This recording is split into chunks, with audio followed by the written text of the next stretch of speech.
고린도전서 오늘 5장, 지금까지 1장부터 4장까지는 분쟁 문제를 해결했습니다.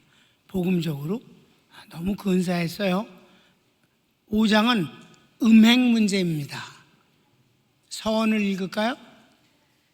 아버지가 죽은 후 계모와 아들이 동거하는 무윤리적인 사람들이 태연히 교회를 출석하고 교인들 역시 아무렇지도 않은 듯 방관하는 것에 대하여 사도 바울이 복음적으로 해결합니다. 내용을 읽으니까 어때요? 정말 아주 말도 안 되는 짓거리를 하잖아요.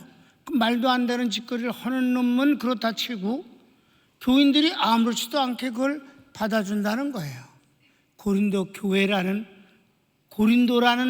그 사회가 그런 정도였다.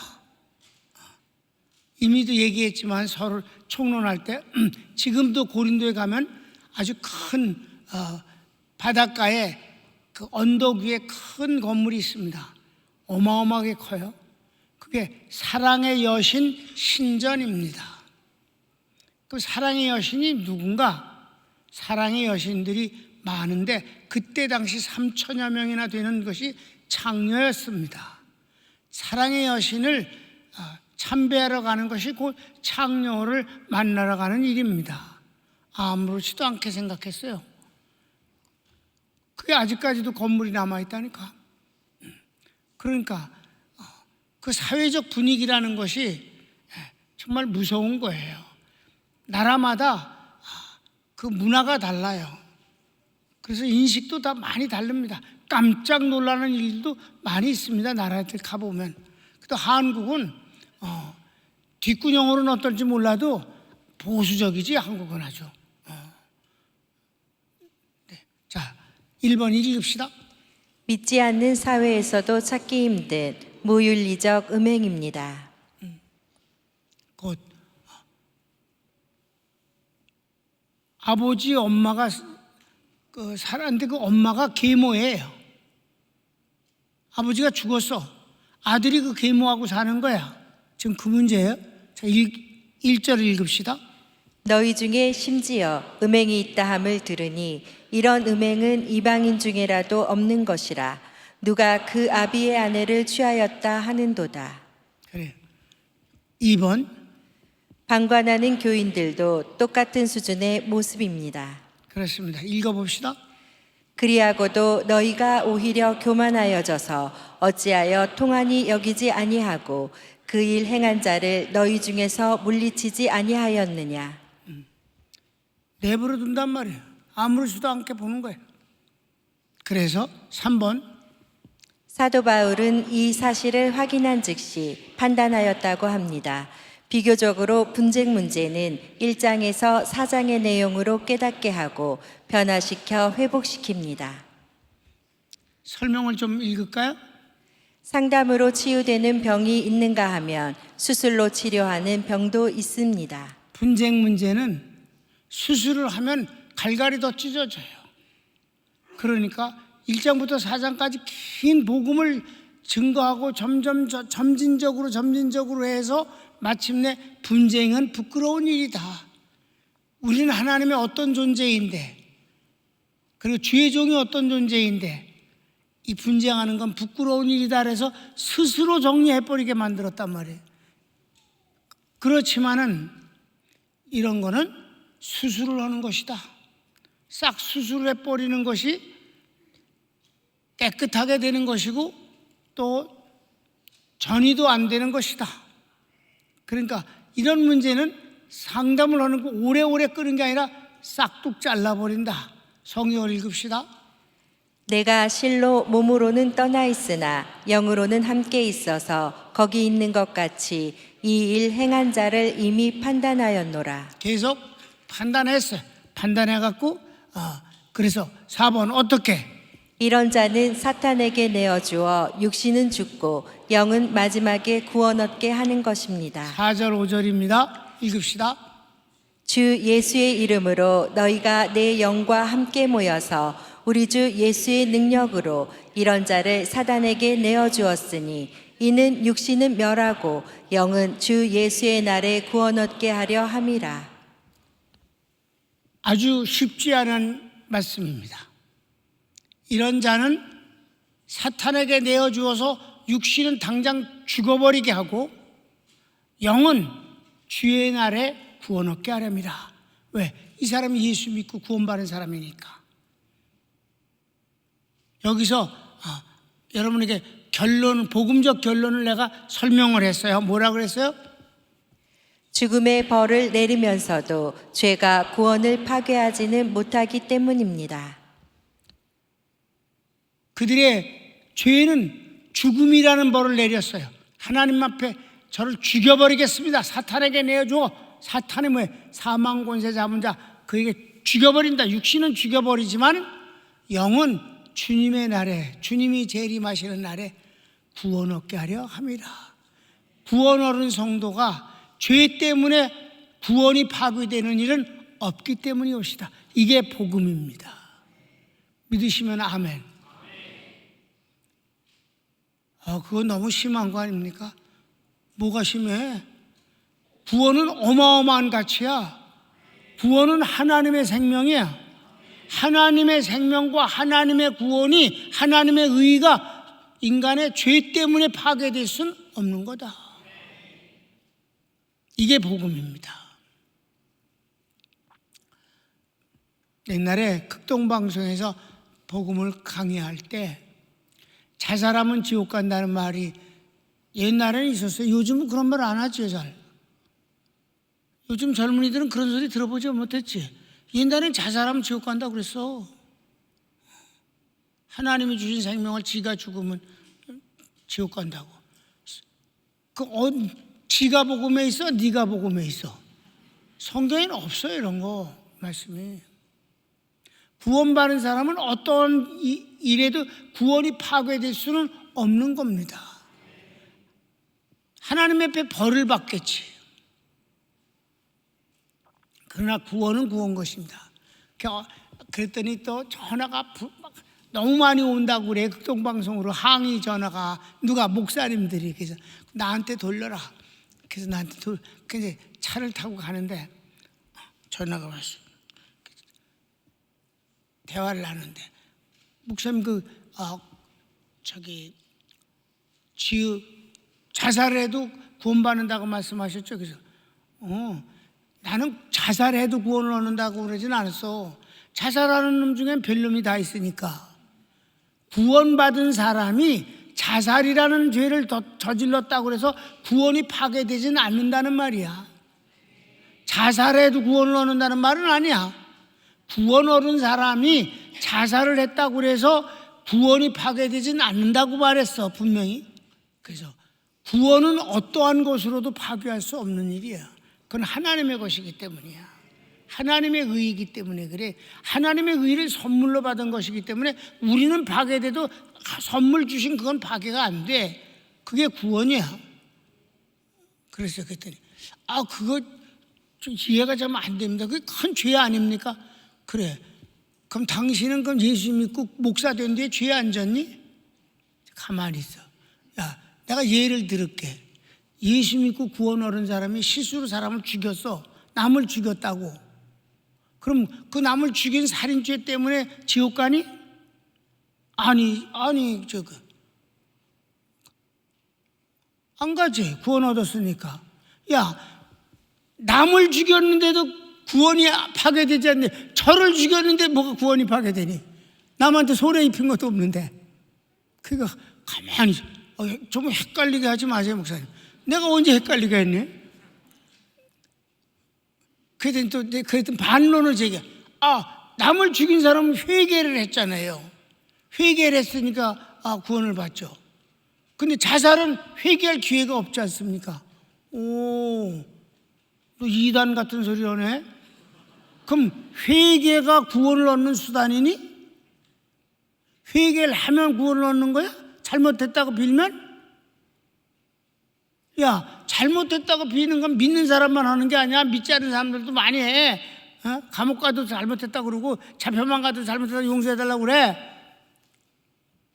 회개는 그냥 믿음을 갖는 것과 같은 것이지, 회개라는 것이 잘못했다고 하는 것이 구원을 얻는 수단이 되는 건 아닙니다. 주님의 은혜로 구원을 얻는 겁니다. 예수님으로 말미암아 구원을 얻을 뿐입니다. 아멘. 그러니까 어떤 수단도 구원을 얻게 하는 것은 아니에요. 헌금을 드리는 것도 아니고 선행을 행하는 것도 아니고 잘못됐다고 비는 것도 아니고 아무것도 아니다. 그거는 살면서 회개하는 과정에서 보여주는 일인 모습이야. 눈물을 흘린다고 해서 천국 가는 것도 아니다. 그리고 그 자살도 여러 종류가 있어. 봐. 꼭 목을 매서 죽어야만 자살이냐? 음식을 거부했기 때문에 마침내 죽을 수도 있잖아. 그것도 자살이야. 그러니까 자살하면 지옥 간다, 그렇게 무식한 소리는 하지 말고, 구원받은 사람은 자살을 했다 손치더라도 그것 때문에 구원이 파괴되지는 않는다라고 말하라, 이 말이라.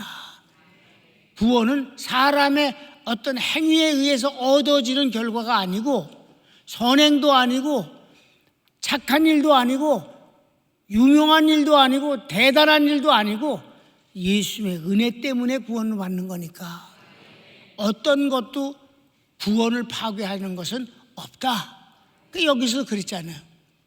육신은 귀신에게 내어줘서 당장 죽어버리게 하고, 영혼은 주님의 날에 구원 얻게 하려 함이라.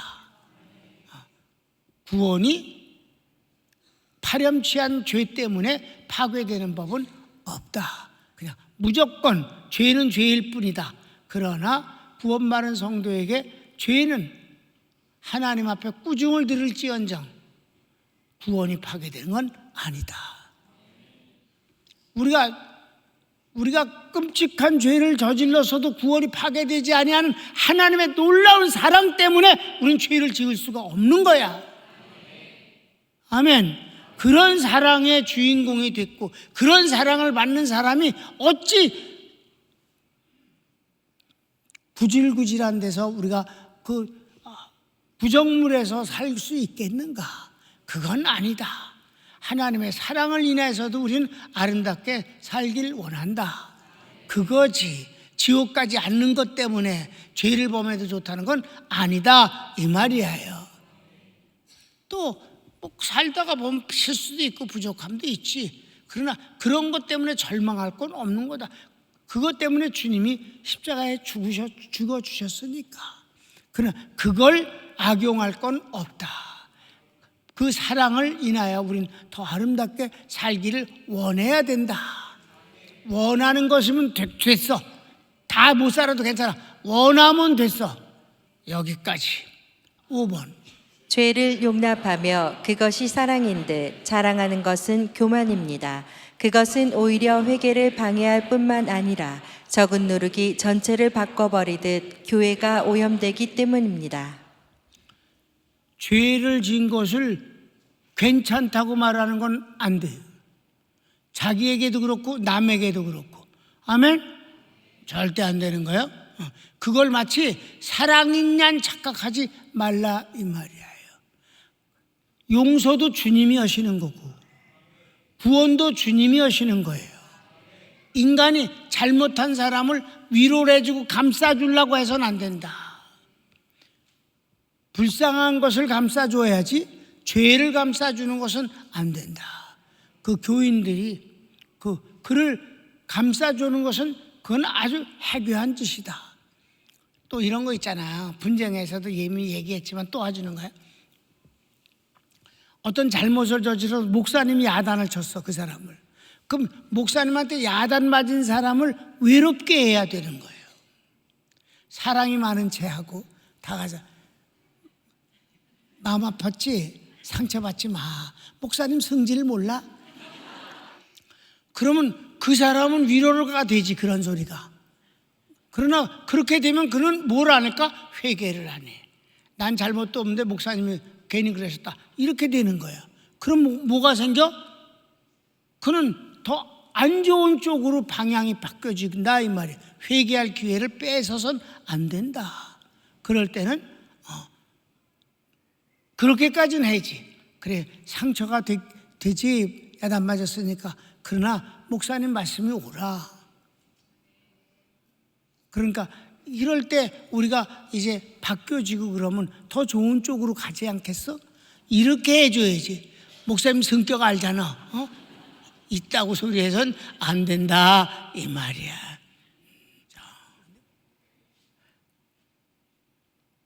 6절 읽을까요? 너희의 자랑하는 것이 옳지 아니하도다. 적은 누룩이 온 덩어리에 퍼지는 것을 알지 못하느냐. 그랬습니다. 잘못한 것은 내버려 두면 퍼진다. 걷어버려야 된다. 6번. 성도는 누룩 없는 무교병이며 이렇게 만들어 주신 주님의 희생을 잊지 말고 지켜나가야 합니다. 누룩 없다. 누룩은 막 퍼져나가게 하는 거예요. 부풀게 만드는 거예요. 변질되게 하는 거예요. 그래서 누룩만 집어넣으면 딴 음식이 되는 거예요. 그렇죠, 여러분? 누룩이 들어가면 딴 음식이 돼. 성질이 다른 것으로 바뀐다고. 그러니까 우리는 누룩 없는 떡이다. 그래서 무교절이다, 무교병이다 하는 것입니다. 그래서 우리는 순수한 복음을 인해서, 하나님의 생명을 인해서, 예수의 피를 인하여서 새로워진 사람들이다. 그러니까 마귀가 주는 그런 것에 의해서 변질되는 것은 옳지 않다. 회개는 정확하게 하는 것이다. 아멘. 7, 8절 읽읍시다. 너희는 누룩 없는 자인데 새 덩어리가 되기 위하여 묵은 누룩을 내어버리라. 우리의 유월절 양 곧 그리스도께서 희생이 되셨느니라. 이러므로 우리가 명절을 지키되 묵은 누룩도 말고 괴악하고 악독한 누룩도 말고 오직 순전함과 진실함의 누룩 없는 떡으로 하자. 이스라엘 백성들을 향해서 하나님께서 요구하시는 것은 누룩 없는 떡. 그래서 그게 무교절이라고 그러고 무교병을 먹습니다. 하나님 앞에 바쳐지는 것은 전부 무교병입니다. 누룩 없는 떡이에요.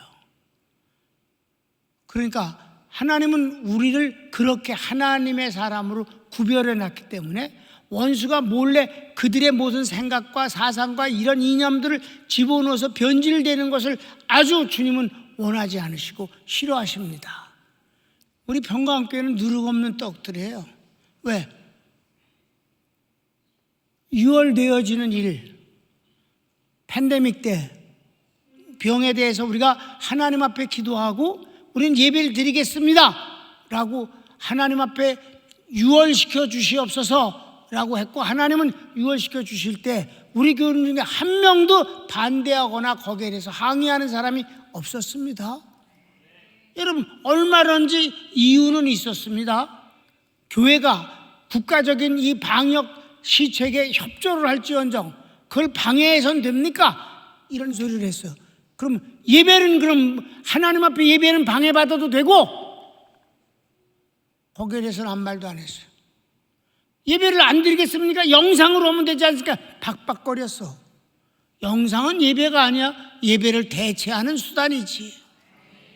예배는 만나서 키스하는 것이에요. 하나님을 직접 얼굴과 얼굴을 맞대고 하는 것이 예배입니다. 그 예배를 못 드리니까 그냥 어쩔 수 없이 영상으로 예배를 대체한 것이지, 영상 예배란 말은 거짓말입니다. 예배는 이렇게 드리는 게 예배입니다. 같이 모여서 하나님 앞에 찬양하고 기도하는 겁니다. 말씀을 같이 듣고요. 그래서 몸이 찢어져서 몸은 하나예요. 예수님이 머리고 교회는 몸이며, 그리고 우리는 다 지체입니다. 지체가 떨어져 나가면 그게 몸입니까? 불구자지. 그러니까 예배를 이렇게 모여서 하는 것이다. 우리 교인 중에 단 한 명도 그런 사람이 없었습니다. 정말 누룩이 없는 진짜 무교병입니다. 순수한 하나님의 떡들이오시다. 7번. 불신 세계의 죄악들 때문에 사회생활을 포기할 수 없습니다. 그러면 교회 내에 이건 들어온 더러운 세력이지만은 밖에 나가면 얼마나 끔찍해요. 우리가 세상살이가.